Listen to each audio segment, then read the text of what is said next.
ngasi Siroi channel na mayamgi mafamda huzarakliba wari asi Delhi gi Karkardoma court da asengba thoki haina thajanaba wari ni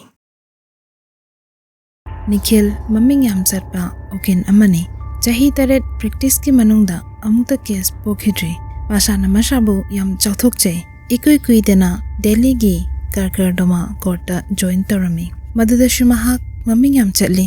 nungthil dadi office ki ka khudingmak client amasung lawyer na pik thalami nongmadi Nikhil thabak jinman khibana thabak khara kaurami thabak adu hayengi case kini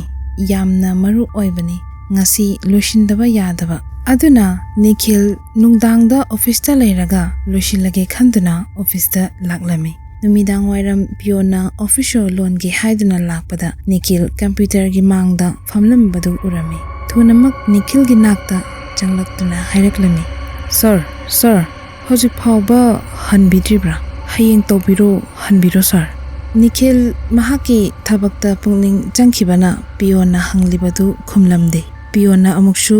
sir hanbiro mafam se achama mafam nate nungdangda kanamata mafam sida lekte Nikhil thabak loishindabaga matha shabaga sauningbana pionda chereklami tada sodu thambiramo yarne ai thabak khara leibagini loishindaba yadaba piondu kiduna chatkhare pion chatkraba matung Nikhil thabakta mai onshilami Nikhil na thabak tawringai oirom thangba computer do mathanda on tawjaraklami Nikhil haphetangai adubu makhada paliba plug tu shotoge aduga thabakta mai amuk onshili yamna thajatana manakta leiramba chair du maning hanki aduga amukshu halaklami kanano mana hamak padawna thoklibadu karino khanba ngamdringai keyboard tu matomda namlaklami mina nambadawna Nikhil haugatlaga chair du kaurami tanjaduda magi tungda mi ama chenkhibadawna tawrami Nikhil maningda onthoklami adubu kanashu leiramde Nikhil mamai onsilakpada mamangda leiriba chair du tapna laklami mi amana phamaga ilakpadawna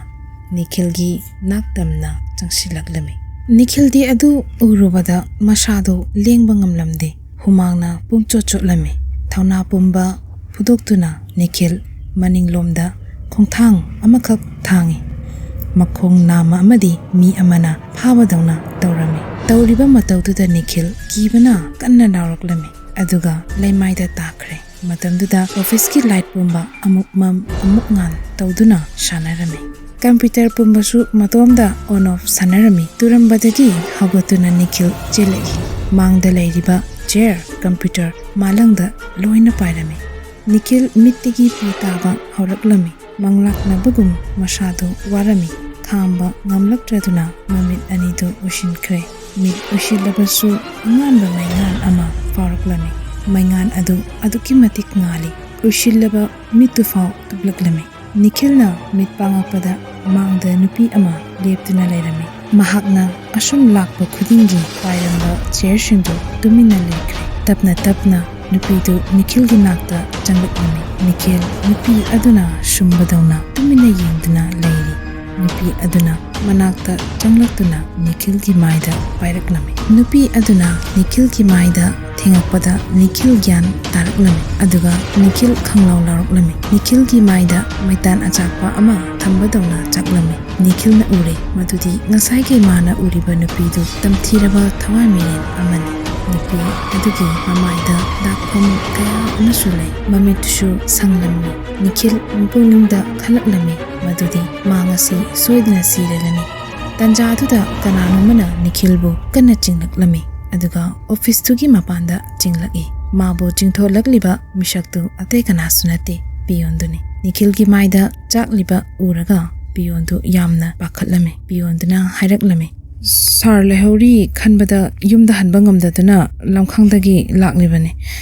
sar na lawba khonjin tabadagi pakhatuna chelaklibani piyonduna makha taraklami Karkardoma coach sar tamna maphamne hainai maphamse thawai amata nate